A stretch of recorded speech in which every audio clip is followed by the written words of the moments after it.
right, everybody, welcome back to the Testing Psychologist. We're talking about business stuff today.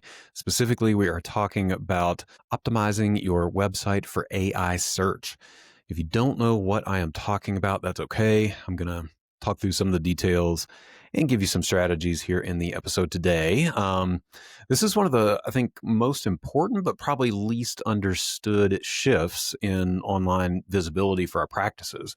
As AI has gotten more popular, you probably heard, I would imagine, that a lot of people are using AI tools like ChatGPT or just Google AI search to look for things on the internet. And what we previously talked about as search engine optimization, or how people can find your website when they search on Google. Now we're talking about AI optimization, and there's some overlap, of course, but there are some differences too, and we're going to talk about that. So if your practice relies on word of mouth and Google to bring in new clients, this is something that you definitely need to know about, all right? Because the way that people are finding us is changing pretty fast. We're moving from like a type and click sort of situation to the ask and answer era, where all these AI tools are summarizing the search results for the user instead of just showing links that match the search terms. So, of course, the question is, how do you make sure that your practice still shows up when AI is the middle person? Now, if this question feels important and you're thinking to yourself, oh my gosh, I have no idea how to do this. Maybe you listen to the podcast and you're like, oh my gosh, I'm not sure how to do this and I need somebody to help me out. That is the perfect thing to talk about in our membership community, Craft, which is going to be launching in January 2026. Like I've said before, it's going to include lots of hands-on work together. It's all about application of the knowledge that you may be gaining here in the podcast and elsewhere. All right. So this is not just another membership with tons of theoretical content. It's meant to help you put these things into practice in a group with some accountability and one-on-one support. So if you're interested, you can get on the wait list, which means you get first access when the doors open for Craft. You can find that at the testingpsychologist.com/craft. All right, let's get to this episode and dive deep into AI search optimization. Okay, everybody, we are back and we are talking about AI search optimization. So let's start off. I want to talk about what this actually is and what has changed or is changing from the current paradigm that we are aware of as far as search engine optimization. And full disclosure, as we get into this topic, obviously I am not an expert in search engine optimization or AI search optimization, but I am a practice owner and I love technology and have a pretty good understanding of AI at this point. So this is meant to be a primer. I fully intend to bring on a true expert in this area down the road to talk in more detail. But for now, I want to give you some introductory information, hopefully some helpful information that you can use to make some tweaks to your website over the next few weeks or months.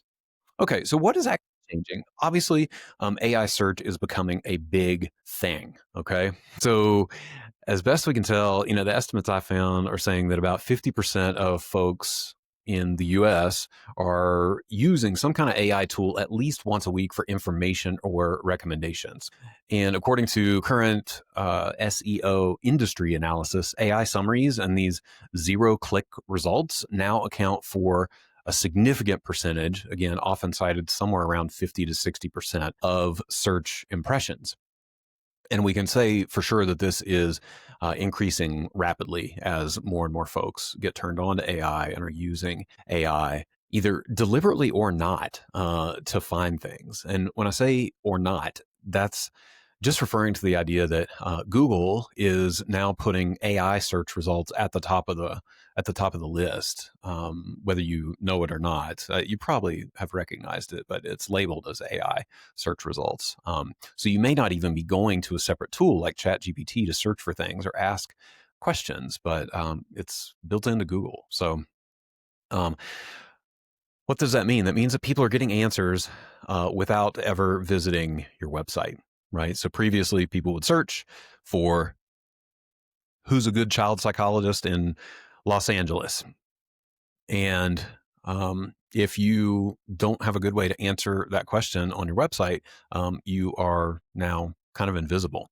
Whereas previously, you might have had great search terms like child psychologist, Los Angeles, and been able to be found through a typical search. But if you can't answer these sort of conversational questions on your website, then you're going to be at a disadvantage. So, those of you who may have great search engine optimization, including myself, in this camp, you might lose the advantage and not even know about it. So, the goal of today's episode is to help you fix that. All right. So, how does AI search work? I'm going to try to explain this in plain English. So, AI systems like ChatGPT and Perplexity and Google's AI search experience don't crawl the websites exactly like Google does or used to. They read and summarize using language models trained on high quality structured text. So these language models, they're going to prioritize clarity of language, so simple conversational explanations. They're going to prioritize structured data like sections, headings, and FAQs. They're going to prioritize credibility signals like professional bios and credentials and citations and location info. So this is good news for us, actually. And then critically, I want to highlight this concept called EEAT or EAT. I'll just say EAT. I don't know if that's right, but it stands for experience, expertise, authoritativeness, and trustworthiness. Again, EEAT, experience, expertise, authoritativeness, and trustworthiness. So this is Google's primary framework for assessing content quality, and AI models have clearly adopted it at this point. So for clinical practice, this means demonstrating your credentials and experience is no longer optional. It's fundamental to being quoted by an AI model. So while search engine optimization used to be about keywords, AI optimization is about context and trust. So when someone types, find a neuropsychologist near Boulder who specializes in ADHD and autism, an AI doesn't just match keywords. It looks for structured, human-sounding content that answers that question directly and confidently and backed by clear professional expertise. So this was interesting to me as I was doing research for this episode because traditionally, when I've consulted with folks, I have advised against writing a bio on your website that is overly technical and professional and stuffed full of credentials. I think it kind of turns people off when they're reading your website, and it's just too sterile. I think there's a place for it, but I definitely wouldn't have emphasized that content. But now the optimization strategies for AI are saying that that's actually really helpful. So I'm going to give an example later in the episode of how to rewrite a short bio paragraph to optimize for AI. But this was interesting to me. All right, so let's talk about some of the essential things for AI search optimization for psychologists. Okay, we can get very practical here. These are steps that I'd recommend that every practice owner takes if you want to future-proof your web presence. So use natural conversational language wherever possible. Okay, now you should kind of be doing this anyway, but you want to write your website like you speak to a client. So instead of, quote, comprehensive neuropsychological evaluations are offered to facilitate differential diagnosis, you're going to say, quote, we provide thorough neuropsychological evaluations to help you understand what's going on and what to do next. So AI systems love clarity. A recent readability audit, for example, found that plain language pages were significantly more likely to be featured in AI generated answers. Okay, so clarity signals confidence and accessibility, which are key components of trustworthiness, which is the T of that EAT. And if you are having trouble figuring out the language and converting your pages, this is a great use for AI, actually. You can copy and paste a paragraph into an AI program and say, rewrite this paragraph and maximize for AI search optimization based on the EAT model. All right, second thing you want to do, you can add FAQ sections to every major page. Now, this sounds a little bit like overkill. Actually, I don't love this, but AI models love structured questions and answers because they mirror how users phrase their questions. So if you can add short, even just like 2 to 3 questions, like short FAQ blocks to your homepage, your assessment page, and any like specific service pages, as well as your contact page, I think that'll go a long way. So examples will be like, what ages do you test? How long does an evaluation take? Do you accept insurance? What's the difference between a psychological and a neuropsychological evaluation? So you want to use complete sentences and answer those questions, and it just helps the AI recognize your content as authoritative, and it improves your regular Google SEO as well. A third thing that you can do if you don't have it already is build a very clear, like, who we help and how it works section. AI engines like to extract structured snippets. So when you clearly outline your process, it gets indexed more accurately. A simple 3-step framework works well, like book a call, schedule an intake, get clarity, something like that. Or book your call, complete your testing, do your feedback. So a simple 3-step process format gives AI language models a concise narrative that it can quote when summarizing your practice. Okay, so you might consider using ordered lists that are even explicitly numbered, like 1, 2, 3, to capture that structure in an even better way. Fourth thing that you can do is you want to strengthen your credibility signals. So what does that mean? This is that EAT model again. So AI favors verified, trustworthy sources. Okay, so you want to include your full credentials, like Jeremy Sharp, PhD, licensed psychologist. So put your degree, your licensure after your name, and any of your clinicians' names if you have a group practice. Links to professional organizations like APA or NAN, state boards, things like that are going to go a long way. Publication mentions and speaking engagements. And maybe crucially, some kind of dedicated, like, detailed about us page that does not just list the staff, but links their credentials to verifiable external sources. Okay, so if you have these things listed, make sure you go back and link to these entities like APA or NAN and whatnot. Industry studies would show that pages with verifiable professional credentials are far more likely to be cited in AI generated responses compared to unverified bios. So this is a cornerstone, I think, of building AI trustworthiness, is really leaning on your credentials. And then the last thing that I might talk about is embracing your location clarity. What does this mean?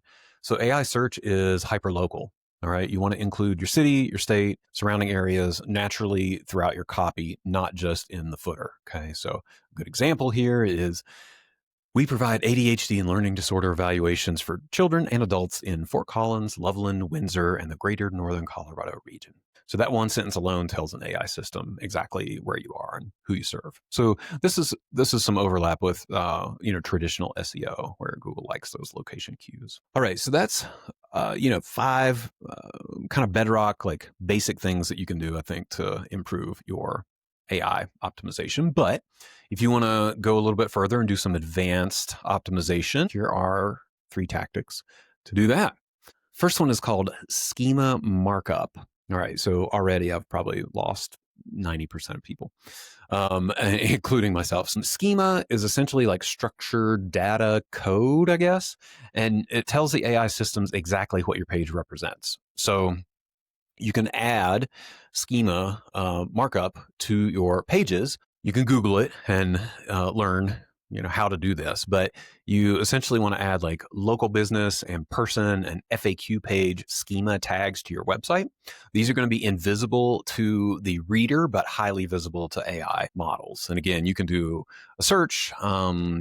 There's documentation out there on how, and like even copy paste templates on how to do this. A second thing, if you, for some reason, if you're one of the folks out there who has a podcast, or you are truly, like, updating your blog regularly in a conversational tone, AI models love transcripts and long form, kind of natural language examples. So these tend to prove expertise to the AI. So if you add these transcripts, especially if it's a podcast transcript, you can increase the discoverability up to maybe 25%, according to some research from 2024. Then the last thing is to just consistently update your website. So this carries over from previous SEO knowledge, but AI models want to prioritize freshness, right? So SEO data, I think, generally confirms that monthly site updates can definitely increase the odds of being cited by AI summaries. So this is where you want to update your website as much as you can with a blog or like a news section, things like that. Okay, so we've got some practical tactics. Let's talk about a little bit of a mindset shift from, traditional SEO to AIO, or AI optimization. You want to think of this as moving from, search engine optimization to truly optimizing for AI. And the difference, I think, is the intent and conversation. So traditional SEO asks the basic question of what keywords are people typing, whereas AIO is asking what problem are people trying to solve, what questions do they ask, and how can I answer them clearly and credibly. So the new goal is not to like trick the algorithm. It's more to teach an assistant to recognize you as an expert worth quoting. All right. So what do you want to avoid in this circumstance? You want to avoid keyword stuffing. So old school SEO tricks. I don't think we abandoned keyword stuffing a while back, but old school SEO tricks actually hurt readability and confuse the AI. So you don't want to just like cram specific keywords into your pages haphazardly. You also don't want to have like a generic about page. You want to personalize your story. AI systems can detect redundancy and filter it out. So if you remember that EAT model, generic is basically the opposite of expertise and authority. So you want to make sure that it's tailored and specific and unique as much as you can. Another thing to avoid is neglecting accessibility. So alternative text and readable color contrast help AI interpret your visuals and signal professionalism as well. So using AI to write your content without heavy human editing is not good either. So this is a little bit of I guess it seems counterintuitive maybe, but if you're like heavily relying on AI to write your content without human oversight, AI is going to spot AI generated filler content. So this is really where you can bring your own lived human experience into the copy and not rely heavily on AI generated content. All right. So what did we cover? We covered some practical tools and things to actually change on your website. We talked about what to avoid. Let's talk about some more practical stuff. You could do a very quick checklist or like a 10-minute kind of website audit where you can ask these questions. You can say, does each page answer a clear question? This is a big one. Is your language conversational on your website? Do you have visible credentials and city names? Are FAQs included? Are your blogs updated? If you have a podcast, is that updated as well? Do you clearly state your professional license type and number? And if you said no to any of those, that's a great place to start to optimize your site for AI. So let's see, what else? What's coming in the future? Maybe that's important. So the next 18 months, we think by, I don't know, certainly next year, industry analysts are predicting that over 70% of consumer web traffic is going to flow through AI intermediaries somehow. Okay, so that means that visibility is not just about search rankings. It's going to be about being part of the answers that people see. So if your content doesn't feed this AI ecosystem, it's going to be more and more invisible, even if your search engine optimization is perfect. The good news is that the bar is still pretty low. So most psychologists honestly haven't updated their websites in years. And so a few hours of intentional updates now are going to give you a long runway of advantage, I think. So what do we do? Wrapping up here. If you take away nothing else, sit on the idea that clarity wins. AI does not reward fancy marketing. It rewards clarity and credibility and consistency. If you explain what you do and who you help and why it matters in plain language, then the technology is going to amplify you and not ignore you. So you can easily take a Saturday morning, pull up your website, and just ask, would an intelligent assistant know exactly what I do and that I'm a credible expert? And if the answer is no, then now is the time to fix it.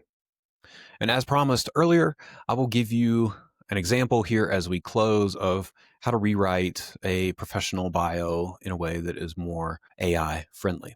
Okay, so here's the bio paragraph that is going to be kind of a failure in AIO world. Dr. Smith is a licensed clinical psychologist who's been working with children and adolescents for over 10 years. She specializes in various forms of testing and received her degree from a university in the Midwest. I don't know who says that. She uses a compassionate, client-centered approach. All right, pretty generic. So just to contrast, here is an AI-optimized bio paragraph. Dr. Sarah Smith, board certified in neuropsychology, is the founder of Northern Colorado Neuropsychology, PLLC, with 12 years of experience specializing in the complex differential diagnosis of ADHD, autism spectrum disorder, and learning disabilities in adolescents and adults. Dr. Smith provides testing tailored to educational and occupational success. She completed her postdoctoral fellowship at the Mayo Clinic and maintains an active license as a licensed psychologist. It gives the license number with the Colorado State Board of Psychologist Examiners with a link to that page. Her work has been cited in 3 publications by the Journal of Pediatric Psychology. You want to link to the list. Dr. Smith's expertise ensures that testing leads to actionable evidence-based recommendations. So you can see the difference there. I'll include these examples in the show notes so that you can copy and paste them if you want to, or get a good idea of how to adapt it for your website. And that's just one small example. There are plenty of examples out there if you want to do some searching. But lots of ideas, lots of ways that you can improve and update your website for AI search. That's going to be it for today.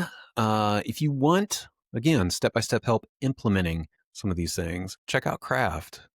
Launching in January, we're going to do work just like this where we walk through your website and actually make some of these changes together in real time with a group of folks who are also focused on a similar goal. Psychologist.com/craft. All right, until next time, stay focused and keep doing great work.